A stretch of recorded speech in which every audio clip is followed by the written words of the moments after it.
बिस्मिल्लाहिर्रहमानिर्रहीम। अस्सलाम वालेकुम नाज़रीन, मैं हूं सैयद अनवारुल हसन और आप देख रहे हैं प्रोग्राम दस्तक बराह रास्त पीटीवी न्यूज़ इस्लामाबाद स्टूडियो से। नाज़रीन, माली साल 2022-2023 के वफाकी बजट की आमद है और मुश्किल मुआशी हालात के पेश नज़र यकीनन मौजूदा हुकूमत के लिए ये एक कठिन चैलेंज है, क्योंकि जैसे महंगाई की सूरत हाल है, बढ़ती हुई पेट्रोलियम मसनूआत की कीमतें और बढ़ता हुआ मालियाती खसारा।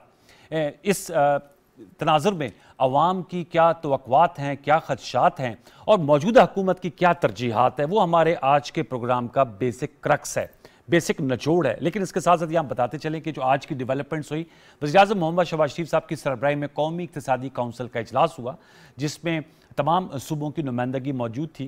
खैबर पख्तूनख्वा के वज़ीर आला के अलावा तीनों सूबाई वज़ीर आला मौजूद थे। उनकी नुमाइंदगी वज़ीर ख़जाना तैमूर झगड़ा साहब ने की और उसमें आइंदा माली साल के लिए जो अहदाफ हैं उनका तयन किया गया। इसके साथ साथ वज़ीर-ए-आज़म मोहम्मद शहबाज शरीफ जो एक तसलसल से इस बात को कर रहे हैं, आज उन्होंने इस बात को दोहराया कि मुल्क में इक़्तिसादी सलामती के लिए सियासी इस्तेहकाम नागुज़ीर है और तमाम सियासी जमातों को और स्टेक होल्डर्स को इस नुक्ते पर आकर इकट्ठे होना चाहिए। इस हवाले से हम ज़रूर गुफ्तगू करेंगे। कल भी जब प्री बजट सेमिनार हो रहा था, जिसमें मुल्क के मुमताज़ ताजिर और कारोबारी हज़रात मौजूद थे, उस वक़्त भी वज़ीर-ए-आज़म शहबाज शरीफ साहब ने कहा था कि पिछली बातों को छोड़कर और ब्लेम गेम में पड़े बगैर अब हमें आगे बढ़ना है और इक़्तिसादी चार्टर पे दस्तखत करने हैं, ताकि आने वाली जो भी हुकूमत होती है वो उसको कंटिन्यू करे, उसको इम्प्रोवाइज़ करे, लेकिन उसको यकसर मुस्तरद ना करे। इस हवाले से गुफ्तगू करेंगे। फिर आज एक अहम इजलास हुआ, army chief general Qamar Javed Bajwa साहब की सरबराही में फॉर्मेशन कमांडर्स की कॉन्फ्रेंस थी रावलपिंडी में, जिसका इनेकाद किया गया। इस मौके पर army chief general Qamar Javed Bajwa साहब ने इस बात का इआदा किया कि पाक फौज के लिए पाकिस्तान की सालमियत और खुद मुख्तारी का तहफ़्फ़ुज़ मुक़द्दस फरीज़ा है और यह कि मुल्क की दिफा के लिए इस फरीज़े की अदायगी के लिए पाक फौज अपनी जिम्मेदारियों से बाखूबी वाकिफ़ है। उन्होंने कहा कि हमारी जो आर्मी है वो एक प्रोफेशनल इंस्टीट्यूशन है। इमरान खान साहब जो फॉर्मर प्राइम मिनिस्टर हैं और चेयरमैन पीटीआई हैं, आज उन्होंने भी खिताब किया और वो दोबारा इलेक्ट हो गए हैं बिला मुकाबला एज चेयरमैन पीटीआई, और उन्होंने इस बात को दोहराया कि वो सुप्रीम कोर्ट के फैसले के बाद उसके बाद अपने आगे के लाएमल और लॉन्ग मार्च की कॉल देंगे। तो इन तमाम नुकात का आज की नशिस्त में अहाता करेंगे। जो शख्सियात मेरे साथ इस वक्त शरीक गुफ्तगू हैं, उनका तारुफ हम आपसे करा देते हैं। हमें ज्वाइन कर रहे हैं सेनेटर सलीम मांडीवाला साहब, साबिक वज़ीर ख़जाना व डिप्टी चेयरमैन सेनेट। आपका बहुत शुक्रिया। पाकिस्तान पीपल्स पार्टी के मरकज़ी रहनुमा है सलीम मांडीवाला साहब, thank you very much for joining us, और आपने हमारे प्रोग्राम के लिए वक्त निकाला और आपके साथ शरीक गुफ्तगू हैं मुज़म्मिल असलम साहब। आप वज़ारत ख़जाना के स्पोक्स पर्सन रह चुके हैं, इसके अलावा पीटीआई के स्पोक्स पर्सन हैं इकोनॉमी और फाइनेंस पे, आपका बहुत शुक्रिया। और शब्बर जैदी साहब ने हमें ज्वाइन किया है, आप बड़े नोटेड इकोनॉमिस्ट हैं, इसके अलावा एफबीआर के आप सरबराह रह चुके हैं। तीनों मौजूद मेहमानों को फॉर्मो वेलकम। सलीम मांडीवाला साहब, सर कल आप जो प्री बजट सेमिनार था उसमें मौजूद थे और चार्टर ऑफ इकोनॉमी की बात हो रही थी, मैं आपसे जानना चाहूँगा आप क्या समझते हैं, आपने मुल्क का फाइनेंस चलाया है एज फाइनेंस मिनिस्टर, बजट आ रहा है और आप लोगों को एक मुश्किल मुआशी हालात मिली है, वसीउल बुनियाद हुकूमत है जिसका पीपल्स पार्टी हिस्सा है, चार्टर ऑफ इकोनॉमी आप समझते हैं इससे क्या फायदा हासिल होगा जब प्राइम मिनिस्टर शहबाज शरीफ साहब कहते हैं कि यह नागुज़ीर है? मैं चाहूंगा इसकी जरा अफादियत के हवाले से जरा बताइएगा सलीम मांडीवाला साहब। जी सलीम साहब, आप मुझे सुन पा रहे हैं? मेरे ख्याल में मेरी आवाज सलीम मांडीवाला तक साहब तक नहीं पहुंची। अगर ये सवाल मैं शब्बर जैदी साहब सर आपको टॉस कर दूं, can you hear me Shabbar Zaidi साहब? बिल्कुल बिल्कुल सुन रहा हूं जी सर, ये सवाल अब आपके लिए सर, आप इसका जवाब दीजिएगा। चार्टर ऑफ इकोनॉमी आप समझते हैं it's very important and significant for our country at this political time? Anwar साहब, पाकिस्तान के लिए चार्टर ऑफ इकोनॉमी पहले तो शायद हमारी ख्वाहिश हो सकती थी, अब आज के जो हालात है पाकिस्तान के, उसमें चार्टर ऑफ इकोनॉमी तकरीबन एक हमारी मजबूरी या तकरीबन जरूरी चीज बन चुकी है। वो ये इसकी बात ये वजह ये है अनवार साहब कि अगर आप पाकिस्तान की जो बड़ी तीन चार पॉलिटिकल पार्टीज हैं, अगर आप उनके मंशूर को स्टडी करें तो उनमें तकरीबन कोई बुनियादी फर्क कुछ बुनियादी मसाइल के ऊपर कोई नहीं है। मगर वो हम जब उसकी इम्प्लीमेंटेशन आती है तो उसमें हम बार दफा यूनानिमस फैसले नहीं कर पाते। तो अगर हम कुछ चीजों पर एग्रीमेंट कर लें कि इन चीजों को हमें कोई तब्दीली नहीं होगी, तो वो एक कंसिस्टेंसी और पॉलिसी मिल जाएगा। और जो आने वाले इन्वेस्टर हैं या जो भी पाकिस्तान के अवाम हैं, उनको ये पता लग जाएगा कि इसमें चेंज ऑफ गवर्नमेंट या चेंज ऑफ पॉलिटिकल पार्टीज हमारी पॉलिसी से चेंजेस नहीं होगी। अनवर साहब, कोई भी इकोनॉमिक डिसीजन जो होता है ना दुनिया में, वो सिर्फ उसको कामयाब होता है जब उस इन्वेस्टर को ये पता हो कि मैं जो कुछ कर रहा हूं वो आने वाले दिनों में तब्दील नहीं होगा। अब मैं बताता हूं कौन से आइटम चार्टर इकोनॉमी में आने चाहिए। सर, मैं आपकी इजाजत से शब्बर साहब, आपने अहम नुकता उठाया, मैं चाहूंगा दोबारा लौट के आता हूं, आप उस नुकता जरूर बताइएगा, हमारे साथ शेयर कीजिएगा। सलीम मांडीवाला साहब ने हमें ज्वाइन किया। सलीम साहब, मेरी आवाज आ रही सर आपको? जी आ रही। सर, ये सवाल आपके सामने रखा था, शब्बर जैदी साहब ने कहा कि पहले तो ख्वाहिश थी, हो सकती थी, लेकिन अब ये मजबूरी है चार्टर ऑफ इकोनॉमी, और उन्होंने नुकात भी रखने जा रहे हैं, लेकिन उन्होंने कहा कि बेसिकली तमाम इन्वेस्टर्स को या जितने भी पाकिस्तान के ट्रेडिंग पार्टनर्स, उनको इसकी श्योरिटी चाहिए कि पॉलिसीज की कंटिन्यूटी होगी। आप सर इस पे कोई रोशनी फरमाएंगे सलीम मांडीवाला साहब, चार्टर ऑफ इकोनॉमी के हवाले से? शब्बर साहब बिल्कुल सही कह रहे हैं। पहले ख्वाहिश थी, पहले भी मजबूरी थी, अच्छा, और आज भी मजबूरी है, और इस मजबूरी को जितना जल्दी हम रियलाइज कर लें उतना पाकिस्तान के लिए और पॉलिटिकल पार्टीज के लिए बेटर है। ठीक, तो ये बताएगा मांडीवाला साहब, फिर क्या चीज उसमें जो है वो रुकावट है, क्या वजह है कि हम ये नहीं कर पाते? आपने कहा पहले भी मजबूरी थी, चार्टर ऑफ डेमोक्रेसी तो किया पीपल्स पार्टी और नून लीग ने, चार्टर ऑफ इकोनॉमी, अभी मुजम्मिल साहब भी जवाब देंगे, साबका पीटीआई के दौर में भी बात जरदारी साहब ने भी की, शहबाज शरीफ साहब ने भी, वो क्या वजह है जिसकी वजह से ये नहीं हो पा रहा? देखें सब, इसकी वजह सिर्फ है कि हम मईशत पे सियासत करते हैं। अच्छा, जब तक हम मईशत पे सियासत करते रहेंगे ना, तो ये इशू कभी भी ठीक नहीं होगा। अच्छा, और ये हमें अब रियलाइज करना चाहिए कि मईशत पे सियासत बंद होनी चाहिए, और हमें पॉलिसी कंसिस्टेंट पॉलिसी पे रखनी चाहिए। जो भी गवर्नमेंट डिसीजन ले, दूसरी गवर्नमेंट आके उसको खत्म ना करे, और जब तक हम ये एग्री नहीं करेंगे as by signing a charter of economy, हालात बदतरीन होते जाएंगे। और जब ये बात की जाती है पॉलिटिकल पार्टीज पर, मैं मुजम्मिल साहब के जाऊंगा और तमाम स्टेक होल्डर्स, तो सर आप बताएंगे, चूंकि आप कॉरिडोर ऑफ पावर में रहे हैं, सलीम साहब, तमाम स्टेक होल्डर्स से मुराद हमारी एस्टैब्लिशमेंट, जुडिशरी, तमाम उससे मुराद ली जाती है? जी देखें, इस वक्त तो अगर पॉलिटिकल पार्टीज भी चार्टर ऑफ इकोनॉमी कर लें तो एस्टैब्लिशमेंट और जुडिशरी को भी हम ऑन बोर्ड ले सकते हैं। अच्छा, हम ये चार्टर ऑफ इकोनॉमी कर रहे हैं और इसको आपने भी सस्टेन करना है और इसको आपने भी सपोर्ट करना है। ठीक, मैं सर मेरे साथ रहेगा, मैं आपसे जानना चाहूंगा कि लोगों की क्या खदशात और तहफ़्फ़ुज़ात हैं या उम्मीदें हैं जो आने वाला बजट। लेकिन मुजम्मिल साहब, आपको मैं रोपिन करूंगा। मुजम्मिल साहब, मेरी आवाज आ रही है? मुजम्मिल असलम साहब, मेरी आवाज आ रही है सर आपको? चले, मैं सलीम साहब आपके पास आता हूं। शहबाज जैदी साहब, वो नुकात बताइएगा जो आप कहते चीदा चीदा नुकात, कि क्यों ये इतना लाजिम है चार्टर ऑफ इकोनॉमी। शहबाज साहब, देखिए मैं बताता हूँ। देखिए जी, पाकिस्तान की मईशत का एक बहुत बड़ा मसला इस वक्त है जो स्टेट ओन एंटरप्राइजेस हैं। यस, वो उनको हमें पाकिस्तान को प्राइवेटाइज करना है। यस, हमने माजी में ये देखा है कि जब हम प्राइवेटाइज करने जाते हैं तो तमाम पार्टियां इसके ऊपर सियासत करती हैं। तो हमें चार्टर ऑफ इकोनॉमी में ये लिखना पड़ेगा कि पाकिस्तान में प्राइवेटाइजेशन की पॉलिसी के ऊपर कोई सियासत नहीं की जाएगी। पहला नुकता ये होगा। ठीक है, अगर प्राइवेटाइजेशन होनी है और तो होनी है, उस पर यह सियासत नहीं होगी कि मैं नहीं करूंगा, मैं वापस करूंगा। दूसरा, हमें ये डिसाइड करना पड़ेगा कि जो गवर्नमेंट सब्सिडी देती है मुख्तलिफ चीजों पर या उसको सपोर्ट करती है, फॉर एग्जाम्पल बिजली या पेट्रोल के ऊपर, उस पर सियासत नहीं करेंगे और उसका एक मैकेनिज्म होगा कि प्राइस को किस तरह ट्रांसफर करना है कंज्यूमर का।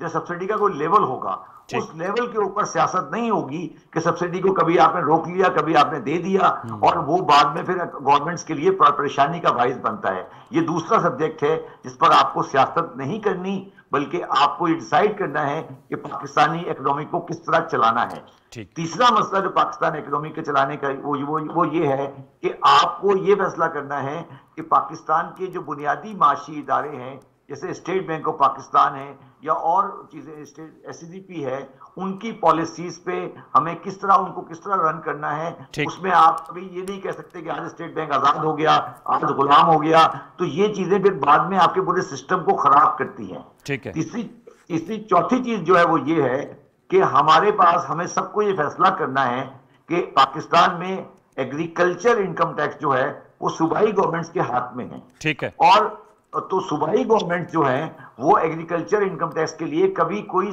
पूरी कोशिश नहीं करती, और वो फेडरल गवर्नमेंट से पैसे लेके रन करती है, और वो अपनी एग्रीकल्चर इनकम टैक्स के ऊपर कोई बुनियादी कोशिश नहीं करती। तो हमें ये चार्टर एग्रीमेंट में ये फैसला करना पड़ेगा कि अगर एग्रीकल्चर इनकम टैक्स की पे कलेक्शन नहीं होगी तो फिर हम इसको एग्जामिन करेंगे और वो चीजें डिसाइड करेंगे कि क्या करना। सर आप नुकात उठाए, आप नुकात मुजम्मिल साहब अभी मैं ज्वाइन किया, मैं उनका भी नुकता जरा लूंगा। मुजम्मिल साहब अस्सलाम वालेकुम, मेरी आवाज आ रही सर आपको? जी जी आ रही है। जी मुजम्मिल साहब, सलीम मांडवी वाला साहब हैं, हमारे ऑनरेबल सेनेटर पीपल्स पार्टी से आप हैं, और शब्बर जैदी साहब। बात हो रही है चार्टर ऑफ इकोनॉमी की। मैं आपसे जानना चाहूँगा, चूँकि आप वजारत ख़जाना के तर्जुमान भी रहे हैं और इस वक्त PTI के spokes person finance and economy, आप एग्री करते हैं कि हमें मईशत पे सियासत नहीं करनी चाहिए, और क्या चार्टर ऑफ इकोनॉमी का जो ऑफर है उसका हिस्सा बन सकती है पाकिस्तान तहरीक इंसाफ? देखिए बात यह है कि ये जो बड़ा लफाजी वाला वर्ड है चार्टर ऑफ इकोनॉमी, इसके कोई खदोखाल तो बताए ना कि ये 4 खदोखाल हैं, ये 6 खदोखाल हैं जिसपे सियासत नहीं होनी चाहिए। ये एक आज से 12 साल 14 साल पहले चार्टर ऑफ डेमोक्रेसी हुआ था 2 पार्टियों के दरमियान, ठीक है ना? जी जी। अब उसी का जो है वो डेमोक्रेसी को हटा के इकोनॉमी लगा दिया। मेरा सवाल है आप लोगों से, जो इसको बोल रहे हैं, शहबाज शरीफ साहब बोल रहे हैं, शब्बर जैदी साहब ने भी थोड़ा उसके हक में बोला है, मतलब क्या मतलब पेट्रोलियम की कीमत जो है तयन करने का एक तरीका है, ठीक है, वो हर 15 तारीख को होती है, 30 तारीख को होती है, वो बड़ा वाजे हुआ है। बजट कैसे पास करना है वो बड़ा वाजे हुआ है। प्राइवेटाइजेशन के लॉ हुए हुए, कंपनीज एक्ट बने हुए हैं, इनकम टैक्स ऑर्डिनेंस बना हुआ है। मतलब क्या ऐसी चीज है जो उसमें गैर जमहूरी है या वो है? अब देखिए अलग अलग पार्टी, वो जो कह रहे कथा कलाम इबादत मुजम्मिल साहब, शायद आपने ज्वाइन किया, वो कह रहे थे कि जैसे स्टेट ओन्ड इंटरप्राइजेज हैं जो एक ब्लैक होल है हमारी इकोनॉमी में, उसकी प्राइवेटाइजेशन तमाम ख्याल में बड़ी पॉलिटिकल पार्टीज वो चाहती है कि प्राइवेटाइज हो, वो उस पर फैसला नहीं हो पाता, सियासत हो जाती है। पार्टी नहीं चाहती, बस अच्छा, पीपल्स पार्टी नहीं चाहती, बाकी सब चाहते हैं। चले आप लोग चाहते हैं, उनका अपना नुक्ते नजर है, ठीक है। इसके अलावा उन्होंने कहा जैसे पेट्रोलियम सब्सिडी देनी है या नहीं देनी, रोकना है देनी है, उस पर एक इत्तेफाक होना चाहिए। साथ में उनका एग्रीकल्चर इनकम टैक्स 2009 से लेकर 2022 तक जी, पाकिस्तान में जब पीपल्स पार्टी की हुकूमत आई थी 2009 से लेकर 2022 तक की 4 महीने सब्सिडी रही है, वरना पेट्रोल पे कोई सब्सिडी नहीं थी। आगे चले। अच्छा, सब्सिडी नहीं थी। आज इसके साथ एग्रीकल्चर इनकम टैक्स की बात कर रहे हैं कि इसकी जो कलेक्शन है वो सूबाई सब्जेक्ट है, लेकिन वो पूरी तनदही से इस पे काम नहीं करते, लिहाजा वो हमें उसका रेवेन्यू उतना नहीं आता जितना उसका हिस्सा है। देखें वो उस पे भी कोई चार्टर ऑफ इकोनॉमी हो ही नहीं सकती। हर सूबे का अपना डिसीजन है, और जो एग्रीकल्चर प्रोड्यूस कर रही है सबसे बड़ी वो पंजाब है, दूसरी सिंध है, ठीक है ना? ये खुद पॉलिटिकल पार्टीज को जिम्मेदारी ले लेनी चाहिए और लगा लेनी चाहिए, क्योंकि इनके मेंबर्स असेंबली में आके बैठ जाते, वो लगने नहीं देते। तो सर यही बात है ना, सियासत सामने आ जाती है ना, बुनियादी नुकता तो यही है सर। इसमें सियासत नहीं है, कॉन्फ्लिक्ट ऑफ इंटरेस्ट है। There is 2 thing. जी जी, सियासत अलग होती है, कॉन्फ्लिक्ट अलग है। कॉन्फ्लिक्ट तो किसी भी चीज पे हो सकता है सर। वो आप देखिए ये टाइम वेस्ट कर रहे हैं, ठीक है, ये बात बोल के चार्टर ऑफ इकोनॉमी को इतना बड़ा इशू नहीं है। प्राइवेटाइजेशन पे ब्रॉडली हमारा वो हो गया, अब हमने स्टेट बैंक को इंडिपेंडेंट कर दिया, चार्टर ऑफ इकोनॉमी खुद ब खुद हो गया, क्योंकि ये लोग कहते थे कि हम खत्म कर देंगे आप, लेकिन इन्होंने एक्सेप्ट कर लिया आके। बिल्कुल। तो वो उसमें एक सेनेट ज्वाइंट सेशन वगैरह होते हैं, डिबेट होती है। मुझे नहीं लगता कि फाइनेंस में कोई ऐसी चीज की जरूरत है। हाँ, एक चीज है अपने आप को सेल्फ डिसिप्लिन करना, कि अगर आलमी मार्केट में कीमत बढ़ी है तो आप जो है आके अवाम गरीब गुर्बत ये महंगाई मार्च ये वो ना करें आप, ठीक है ना? अभी हमने महंगाई मार्च नहीं किया, हालांकि हमारा बनता था, लेकिन हमने वो पॉलिटिक्स पे मार्च किया, यानी कि आजादी मार्च, गुलामी से आजादी। हमने मईशत पे कोई कहानी नहीं की अभी तक। नहीं सर, आज भी सर आप मईशत पे कह रहे हैं। आज भी former prime minister Imran Khan साहब कह रहे थे कि जो पेट्रोलियम प्राइसेस है उस पर बहुत इजाफा कर दिया और रूस से पेट्रोल ले लेना चाहिए था, और ये जो है वो नहीं लिया गया। अगर कोई रास्ता बता रहे तो सियासत तो नहीं है। इससे पहले शौकत तरीन ने जो है पिछले हफ्ते सेनेट में बोला कि रिफाइनरी मार्जिन जो है $10 से $70 हो गए पिछले 2 महीने में। आप मार्जिन को थोड़ा कट करके भी प्राइस कम कर सकते थे, लेकिन आपने नहीं किया। That is a policy action और प्राइस एक्शन। उसको आप इन चीजों से नहीं मिलाए सर। और दुनिया में कोई मिसाल तो दें कि जहां ऐसी कोई चार्टर ऑफ इकोनॉमी जैसा कोई वर्ड कहीं पे स्टैब्लिश हुआ हो, कहीं पे कोई काम आपको इसके नोमेनक्लेचर पे इतराज है, मेरे साथ ही रहेगा सलीम बांडीवाला साहब। सर बताइएगा, मुजम्मिल साहब कह रहे चार्टर ऑफ इकोनॉमी किन नुकात के लिए चाहिए? मैं चाहूंगा कि आप कह रहे थे ये पहले भी मजबूरी थी, अब भी मजबूरी है, आपके जहन में क्या खाका है और वो कौन से नुकात है जिसपे होना चाहिए? सलीम साहब चले, शबर साहब आप बता दीजिएगा। मुजम्मिल साहब कह रहे हैं कि मैं सिर्फ ये कह रहा हूं, मेरी बात समझे, मैंने बात अभी शुरू की थी। पहली बात तो ये है कि अगर पीटीआई को ये इख्तलाफ है कि इनके साथ नहीं करना, वो उनका उसूल हो सकता है, मगर ये कहना कि कुछ चार्टर इकोनॉमी नहीं साइन हो सकता, वो मैं उनकी बात से एग्री नहीं करता। इसमें जो चीज मैं आगे कहने वाला था वो ये है कि हमारे पास 2-3 और चीजें हैं जो हमें सोचनी चाहिए। कि एक हम अगर ये समझते हैं कि एस्टेब्लिशमेंट का रोल हमारी इकोनॉमी में नहीं है, वो भी हमें सोचना पड़ेगा। दूसरा हमें ये देखना पड़ेगा कि हमारी जुडिशरी किस तरह रिएक्ट करती है मुख्तलिफ मैटर्स पर। तो अगर हम कुछ चीजों पर प्रिंसिपल डिसीजन ले लेते हैं तो जुडिशरी को और हमारी एस्टेब्लिशमेंट को भी साथ आना पड़ेगा। कि हमने ये देखा है कि पाकिस्तान में प्राइवेटाइजेशन की जो पॉलिसी थी स्टील मिल की, उसको सुप्रीम कोर्ट ने खराब किया था। तो मैं ये कह रहा हूं, मेरा ये कहना है, मैं ये समझता हूं कि पाकिस्तान में मईशत के ऊपर सियासत की जाती है। दुनिया में हर जगह की जाती है, मैं मानता हूं, मगर आज पाकिस्तान इस बात का मुतामिल नहीं हो सकता कि आप ये कह रहे हैं कि स्टील मिल जब बिकेगी, अगर पीएमएलएन बेचेगी तो पीटीआई अपोज करेगी और पीटीआई बेचेगी तो पीएमएल अपोज करेगी। ये हमने अपनी आंखों से देखा है। अगर ये कहते हैं कि ये नहीं हुआ तो फिर ये जाती वाली बात कर रहे हैं। ये हुआ है पाकिस्तान में कि जब भी आपने एक पार्टी ने प्राइवेटाइजेशन की बात की है, दूसरे ने अपोज किया है। तो ये हमें ये समझना चाहिए कि हम कुछ बुनियादी चीजों पर इख्तिलाफ रख सकते हैं, मगर आज पाकिस्तान की मईशत इन इख्तिलाफात की मुतहम्मिल नहीं हो सकती और इसमें एस्टेब्लिशमेंट को, जुडिशरी को भी साथ रखना पड़ेगा। और उन चीजों के ऊपर ना स्टे ऑर्डर्स आएंगे, ना उनके ऊपर फिर जाती होगी, क्योंकि ये इस खेल में हम सारे खराब हो रहे हैं और किसी को वो फायदा नहीं मिल रहा है। और मैं आज ये मुजम्मिल असलम साहब को गारंटी कर सकता हूं कि पीएमएलएन का मंशूर उठा लें, पीपल्स पार्टी का मंशूर उठा लें और पीटीआई का मंशूर उठा लें, अगर उसमें एक कॉमा फुल स्टॉप का फर्क हो तो मैं अपना नाम चेंज कर दूंगा। जी मुजम्मिल साहब इतना बड़ा चैलेंज कर रहे हैं शबर जैदी साहब के फर्क हो तो मैं अपना नाम चेंज कर दूंगा कि ये नहीं है। तमाम का पॉलिसी स्टेटमेंट एक ही है, मगर साथ बैठने को तैयार नहीं है। ये मैं चैलेंज करता हूं इस बात को। ये सर मुजम्मिल साहब ये वो नुक्ता है कि पॉलिसी, मैं आगे बताता हूं, आगे सुनिए। जरा मुजम्मिल साहब का जवाब ले लें सर। शबर भाई आपकी इजाजत से आप मुझे बताएं कि सर, आपकी इजाजत से मुजम्मिल असलम साहब का जवाब ले लेते ना सर। मुजम्मिल साहब जी सर, आप सुने मुझे। शबर जैदी साहब मुझे बताएं कि आज तक कोई हुकूमत पावर में आके ऐसा कभी हुआ है कि वो बजट ना पास करा सकी हो? ठीक है जी। प्राइवेटाइजेशन जो है पिछले मुशर्रफ साहब के दौर से लेकर बहुत बड़ी बड़ी प्राइवेटाइजेशन हुई। ठीक है, एक आध दो प्राइवेटाइजेशन, एक स्टील मिल, एक पीआईए ऐसी थी जिसपे गाग भी नहीं मिल रहा और उसमें एक पार्टी है पीपल्स पार्टी। ठीक है ना, अभी शब्बर जैदी साहब को मैं याद करवा देता हूँ, भूल गए ये, हमने स्टील मिल की पूरी जो है वर्क फोर्स को जो है ले ऑफ कर दिया, क्योंकि वो वर्क फोर्स के साथ कोई खरीदने के लिए तैयार नहीं था। अच्छा, पीआईए की हमने एक बहुत बड़ी वर्क फोर्स ले ऑफ की, उनको गोल्डन हैंडशेक किया। ठीक है ना, हमारे पास मेजोरिटी थी, हमने वो किया, हमें कोई रोक भी नहीं सका।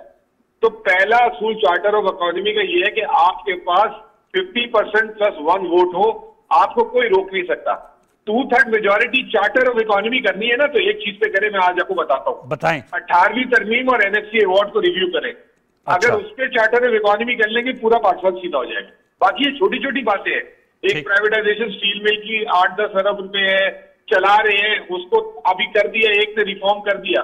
सबसे बड़ी जो चार्टर ऑफ इकोनॉमी चाहिए ना, सिर्फ एक इश्यू पे चाहिए, वो है एनएफसी और 18 अमेंडमेंट। ये पाकिस्तान को तबाह करके जा रही है। लेकिन आप देखें ना मुजम्मिल साहब, यही नुक्ता आ गया। आपने कहा कि ये जो चीजें, मैं इसका जवाब दूं जी के ऊपर। जी सबर साहब, मेरी बात सुने। एनएफसी और जो 18th अमेंडमेंट है, उस पे मैं भी एग्री करता हूं मुशब्बिल साहब के, उसका रिव्यू की जरूरत है। ये नहीं, हम मुशब्बिल साहब स्पेसिफिक पे जा रहे हैं, मैं कॉन्सेप्ट पे जा रहा हूं। पहले हम सारे बैठ के ये फैसला करें कि 18th अमेंडमेंट पे हम बात करने को तैयार हैं। ये है चार्टर ऑफ इकोनॉमी। ये नहीं है कि क्या होगा, अगर आपने ये पोजीशन ले ली कि मैं बात करने को तैयार ही नहीं हूं, तो आप कोई समझदार इंसान नहीं है।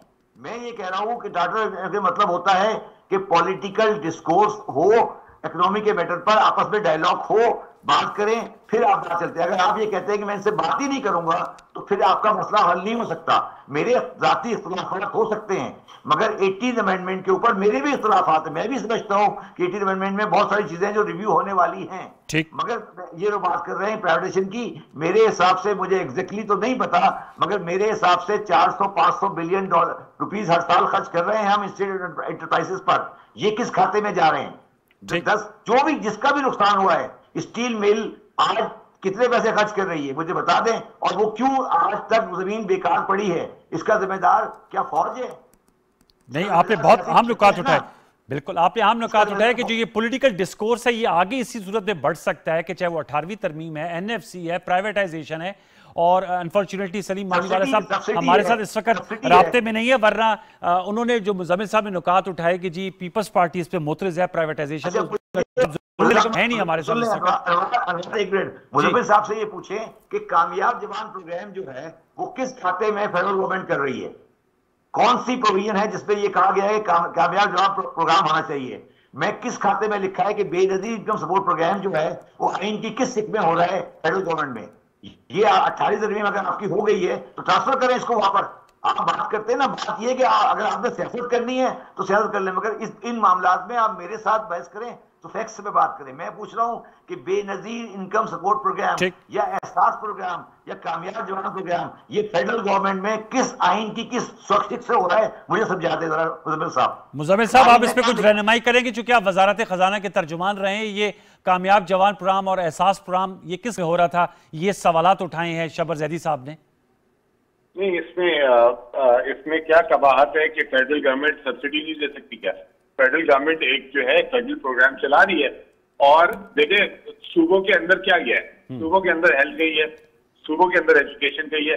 हाँ, अगर ये बोलते कि हायर एजुकेशन को आप फेडरल से हटा दें तो इस पर डिबेट हो सकती है, लेकिन फेडरल गवर्नमेंट जो है, आप ये अगर ये कहते हैं कि हाँ सूबों को वैक्सीन में पैसे कंट्रीब्यूट करने चाहिए थे, मैं मान लेता इनकी बात, लेकिन एहसास प्रोग्राम एक कैश कूपन है, वाउचर है, जो है फेडरल गवर्नमेंट, अभी यूएसए में जब कोरोना हुआ तो उनकी वफाकी हुकूमत ने डायरेक्ट कैश ट्रांसफर दिए, फेडरल गवर्नमेंट ने उनकी, स्टेट ने अलग दिए और वो अलग दिए। तो ये शबर जैदी साहब मुझे ये बता दें कि गैर कानूनी कहाँ है ये? ओके सर, हमें ज्वाइन किया है शहबाज साहब। मुझे सुनिए, मैं पूछ रहा हूं फेडरल गवर्नमेंट के पास अंडर द आइन एक लिस्ट है जो फेडरल गवर्नमेंट काम कर सकती है। फेडरल गवर्नमेंट के पास सब्सिडी या डोल आउट करने के पैसे कोई राइट नहीं है। ओके सर, पॉइंट आ गया, सुन ले मेरी बात। और ये जो ह्यूमन डेवलपमेंट है या ये जो ह्यूमन डेवलपमेंट का प्रोग्राम है या पॉवर्टी एलिवेशन है, ये सब्जेक्ट फेडरल गवर्नमेंट का नहीं है।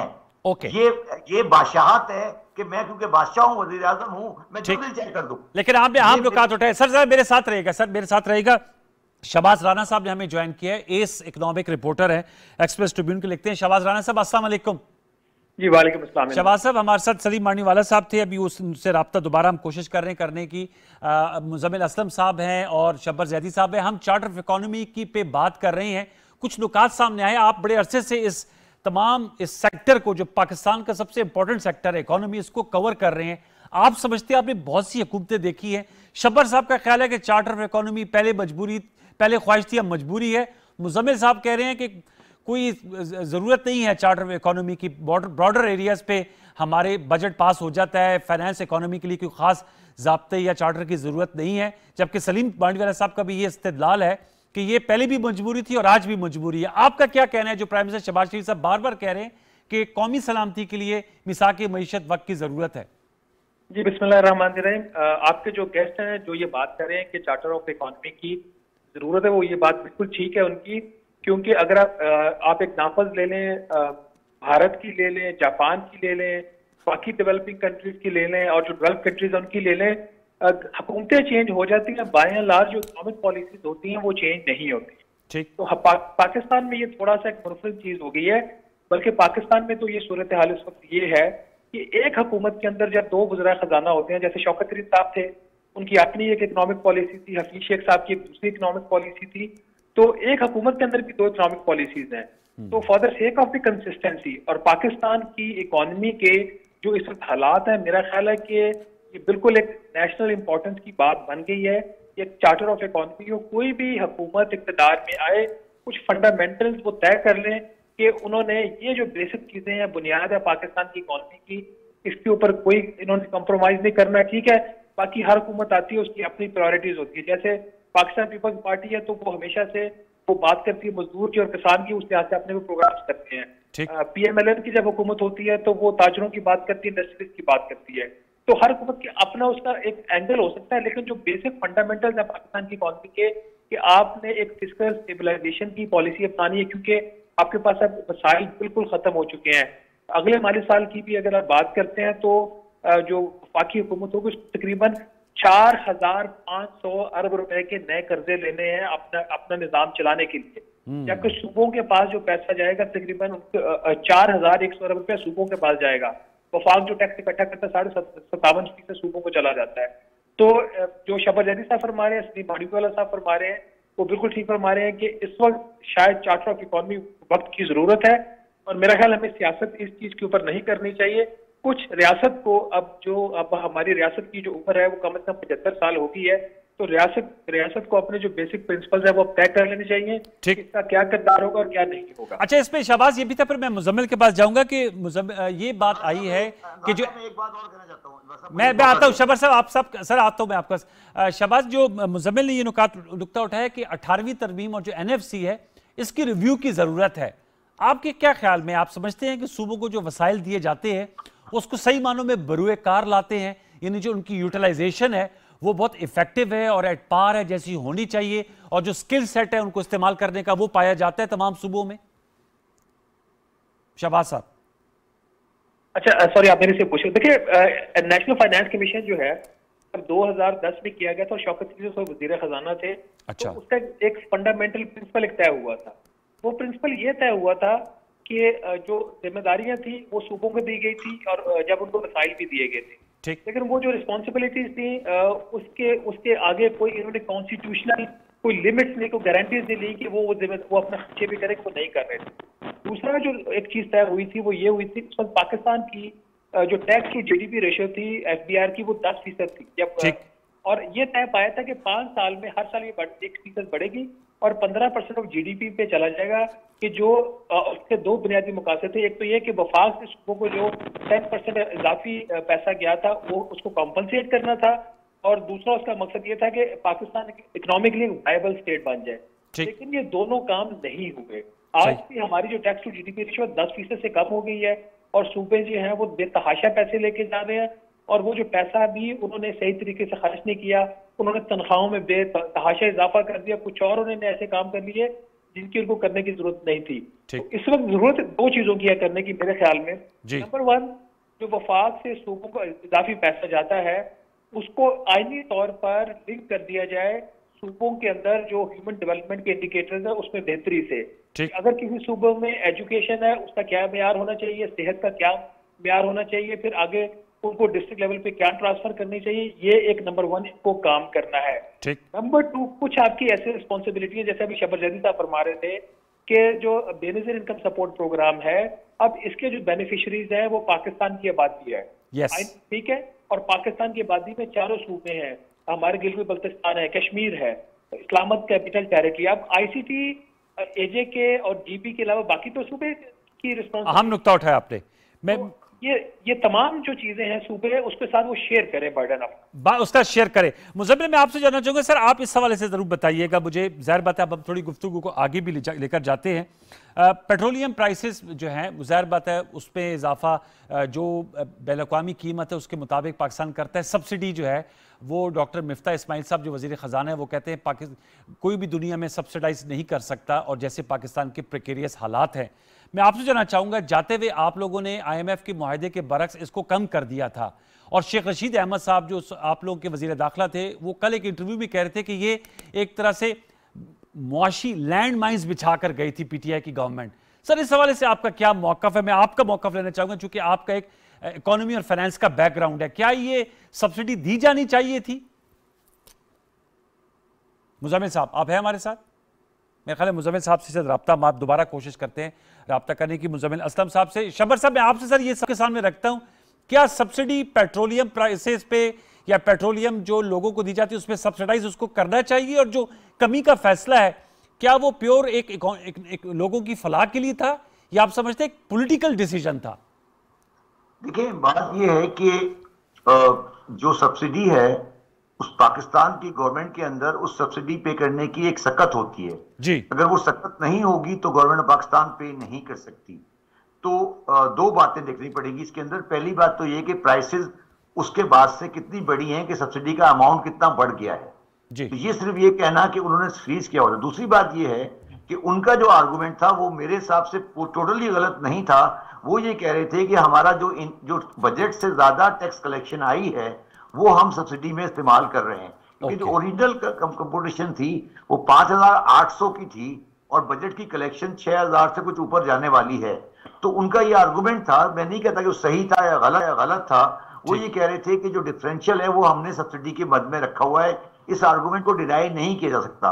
तो मेरा फिर सवाल यही है कि सब्सिडी के मामलात पर हमें सियासत नहीं करनी चाहिए। मगर मैं आपके पहले जरा एक बात को एक और क्लैरिफाई कर दूं। देखिए अनवार साहब, पाकिस्तान की सियासत में एक रियलिटी ये है कि फ्रंटियर में एक पार्टी की गवर्नमेंट है, पंजाब में एक पार्टी की गवर्नमेंट है, सिंध में एक पार्टी की गवर्नमेंट है और बलूचिस्तान में एक और पार्टी की गवर्नमेंट है। 4 मुख्तलिफ पार्टीज इस मुल्क में हुकूमत कर रही है सूबों के अंदर जी। और अवाम का ताल्लुक सूबों के साथ होता है, फेडरल के साथ कम होता है।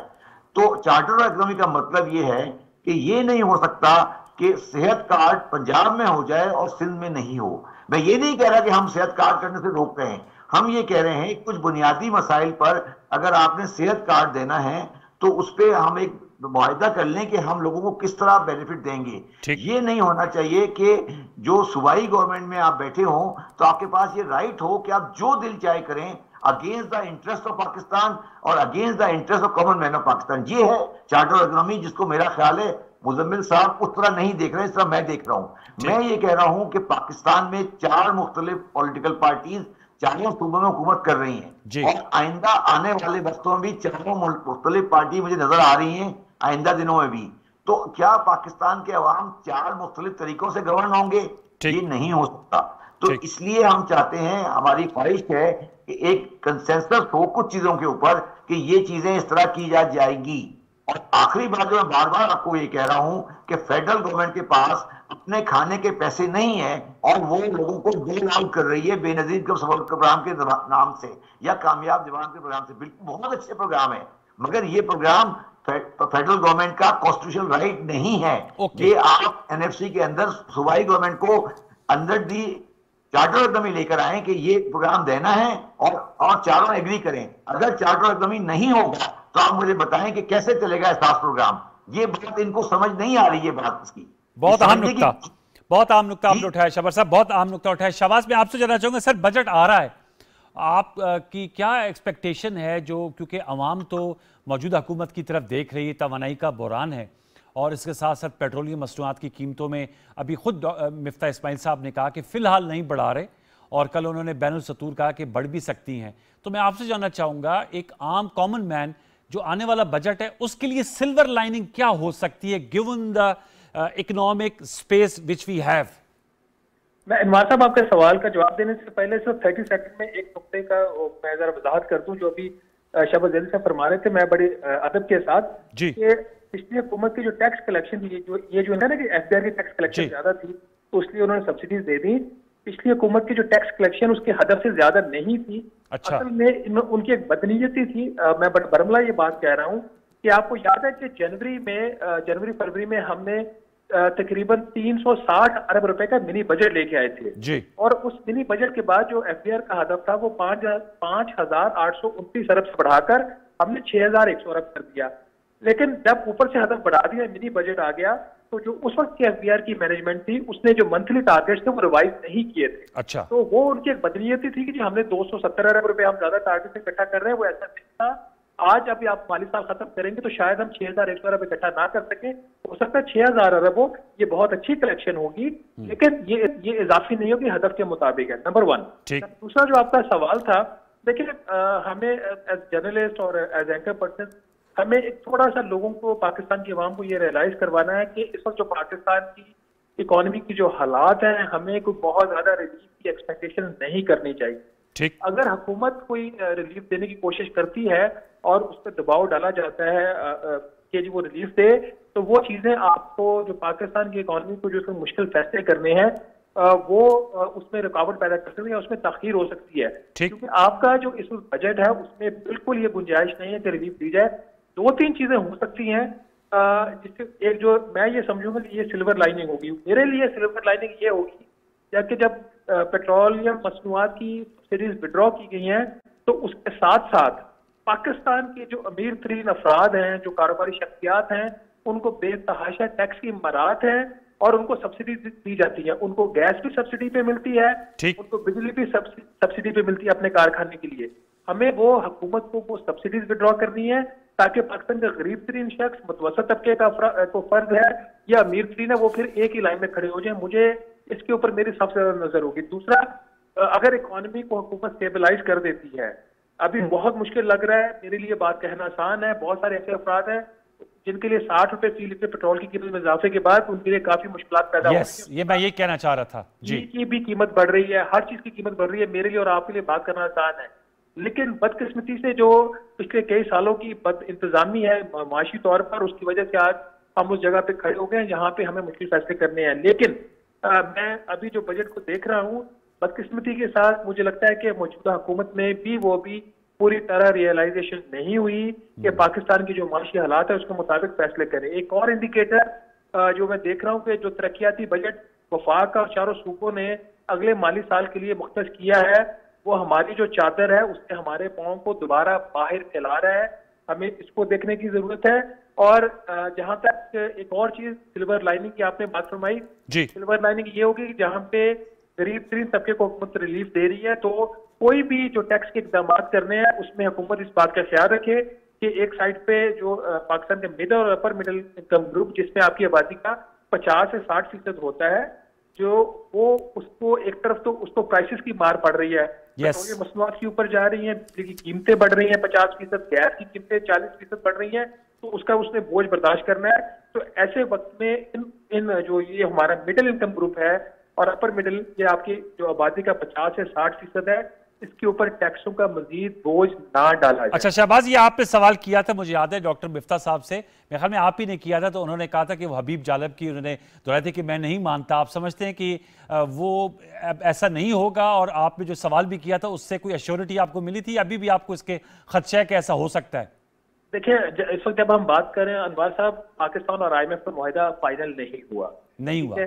और इस वक्त पाकिस्तान और IMF इस वक्त भी बात करें, जब मैं और आप बात कर रहे हैं जी, तो जब तक मुआहिदा नहीं होता इसका चांस रहेगा। ऑल्दो फाइनेंस मिनिस्टर साहब ने उस दिन ये बात कैटेगोरिकली कही है कि वो जो टैक्स नहीं बढ़ाएंगे सैलरीड क्लास के ऊपर, लेकिन जब तक मुआहिदा अनाउंस नहीं हो जाता हम वो मुआहिदे काफी नहीं। सर मेरे साथ रहेगा, आपने अहम नुकता उठाया। शब्बर जैदी साहब, सर आप FBR के चेयरमैन भी रहे हैं। इलेक्शन पाकिस्तान में एक इशू रहा है कि हमारे 22 करोड़ में बहुत ही एक, मैं तो कहूंगा अनफॉर्चुनेटली शर्मनाक फिगर है, वो सैलरीड क्लास जो बेचारे मजलूम हैं वो टैक्स देते हैं, सिर्फ वो अदा करते हैं। ये क्यों कर हम अपने टैक्स नेट को नहीं बढ़ा पाए आज तक? क्या अमर माने हैं? ओके, मैं दोबारा बल्कि एक छोटा सा वक्फा ले लेते हैं, व्यूअर्स एक छोटा सा वक्फा लेते हैं, वक्फे के बाद आते हैं। तो ये जो हमारी अहम गुफ्तगू है अबाउट चार्टर ऑफ इकोनॉमी या फोर्थ कमिंग बजट, इस पे गुफ्तगू को, इस सिलसिले को आगे बढ़ाएंगे और जो इस हवाले से मुख्तलिफ इसकी जहतें, इस पे हम गुफ्तगू कर रहे हैं। सियासी और तजियाती नशिस्त है। एक छोटा सा वक्फा, दोबारा लौट के आते हैं।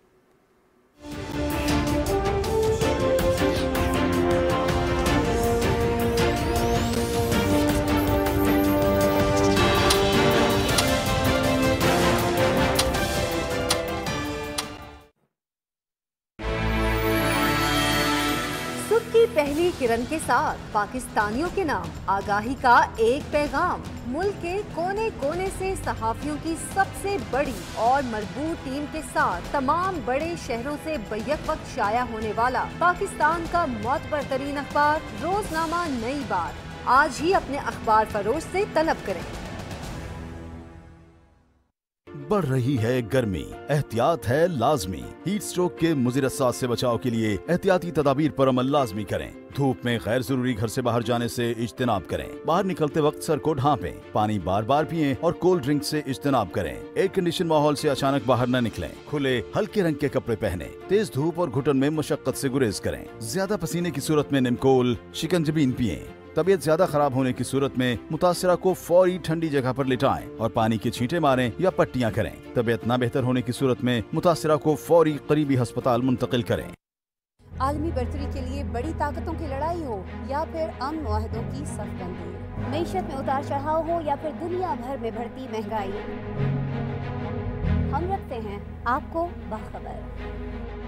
टेक्नोलॉजी की दुनिया में होने वाली नित नई इजादात हो या मौसमियाती तगय्युरात की वजह से होने वाली तब्दीलियाँ, इल्म अदब, तहकीक व जिद्दत, सोशल मीडिया के नित नए आलात या फिर दुनिया भर से हों दिलचस्प व अजीब खबरें, हम पहुंचाते हैं आप तक हर खबर। मैं हूं आपके साथ आपकी मेज़बान आसमा इकबाल और हम लाते हैं दुनिया भर से खबरों और तज्जियों का मुश्तमिल प्रोग्राम दुनिया के साथ सिर्फ BTV न्यूज़ पर।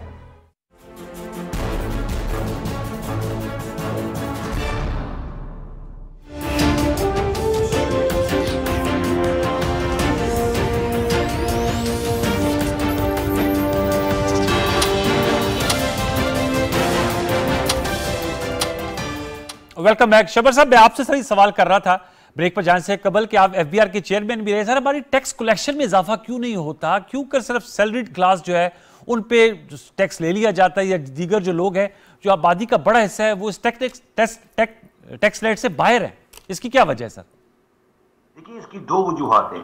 पहली वजह यह है कि टैक्स जो होता है, कलेक्ट किया जाता है दुनिया में कहीं पे भी, उसकी बुनियाद डॉक्यूमेंटेशन होती है जी। तो जो पाकिस्तान में मईशत की डॉक्यूमेंटेशन है वो इतनी कमजोर है कि आप कोई रीजनेबल टैक्स कलेक्शन कर नहीं पाते, क्योंकि मईशत गैर दस्तावेजी है और सारी ट्रांजैक्शन टैक्स के सिस्टम से बाहर रहती हैं, इसलिए टैक्सेशन नहीं हो पाती। दूसरी बात है कि टैक्सेशन होने के लिए जरूरी है कि आपके पास ट्रांजैक्शन का ट्रेल हो। मतलब ये कि आपको पता हो कि पाकिस्तान में कितनी गाड़ियां हैं, कितने लोग सफर कर रहे हैं, कितने लोग परचेजेस कर रहे हैं, वो डेटा हमारे पास है मगर हम उसको इस्तेमाल नहीं कर पाते। अच्छा। तो ये दो जो बुनियादी चीजें हैं वो हम पाकिस्तान में नहीं कर पाए हैं। इसलिए मैं ये समझता हूं कि जब भी हम टैक्स कलेक्शन की बात करते हैं तो हम कभी भी जो आप कह रहे हैं टैक्स कलेक्शन अच्छी हुई है, अगर आप उसके बैकग्राउंड में जाएंगे तो कलेक्शन इसलिए अच्छी होती है कि आपकी इंपोर्ट की वैल्यू बढ़ जाती है और रुपए की वैल्यू गिर जाती है, तो टैक्स कलेक्शन बढ़ जाती है। अनवर साहब, पाकिस्तान की तल्ख हकीकत यह है कि जब पाकिस्तान का रुपया गिरता है और इंपोर्ट बढ़ती है जो करंट अकाउंट को हमारे तबाह कर देती है, वो टैक्स को फायदा पहुंचा देती है। क्योंकि उससे क्या होता है कि इंपोर्ट जब बढ़ती है टैक्स कलेक्शन बढ़ जाती है। हम तकरीबन 50 से 56% टैक्स सिर्फ इंपोर्ट स्टेट पे सेल टैक्स में और इनकम टैक्स में लेते हैं। आप अंदाजा करें, जब इंपोर्ट बढ़ेगी और डॉलर रुपये गिरेगा तो टैक्स कलेक्शन बढ़ जाएगी। ये हमारी बदकिस्मती है। तो हम टैक्स के निजाम को पब्लिक के नीचे नहीं ले जा सके हैं, ये हमारी नाकामी है। और कोई भी गवर्नमेंट में, हर गवर्नमेंट को सब कसूरवार कराऊंगा, वो कभी भी डॉक्यूमेंटेशन के लिए साथ देने को तैयार नहीं हुई, कभी हमारे साथ पॉलिटिकल विल नहीं। आप कह रहे हैं पॉलिटिकल विल नहीं है? बिल्कुल नहीं है। मैं तो 6 महीने चेयरमैन FBR रहकर आया हूं ना। जब मैंने दुकानदारों को रजिस्टर करने की कोशिश की तो मेरे साथ पॉलिटिकल गवर्नमेंट खड़ी नहीं हुई, मैं वापस आ गया। तो मैं ये कहने की कोशिश कर रहा हूं कि पाकिस्तान में टैक्स के निजाम में कोई बुनियादी भलाई नहीं हो रही। अच्छा, जो सिल्वर लाइनिंग की आप बात कर रहे थे शहबाज आरा साहब से, में सिल्वर लाइनिंग हमें गवर्नमेंट को, सबसे बड़ी खिदमत गवर्नमेंट की ये होगी इस वक्त, जो अगर अवाम की करनी चाहिए, वो अवाम को ये बता दे कि उनके आगे 1 साल और अगले आगे 1 साल में क्या होने वाला है।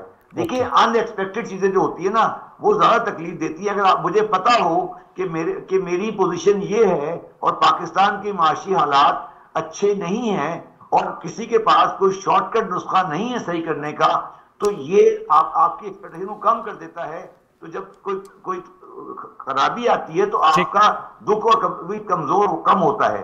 तो हमें ये करना। आखिरी बात जो हमें करनी चाहिए वो ये करनी चाहिए कि हम कुछ बुनियादी अशिया जो हैं, जैसे उसमें आटा, दाल, चीनी, कुकिंग ऑयल, राइस है, उनकी सप्लाई चेन को मैनेज करें और ये देखें कि उसके अंदर कहां पर मिडिल मैन का प्रॉफिट है और एक्स्ट्रा ऑर्डिनरी मेजर लेते हुए गरीब आदमी को उस पे से करें। यूटिलिटी स्टोर्स का आंसर नहीं है।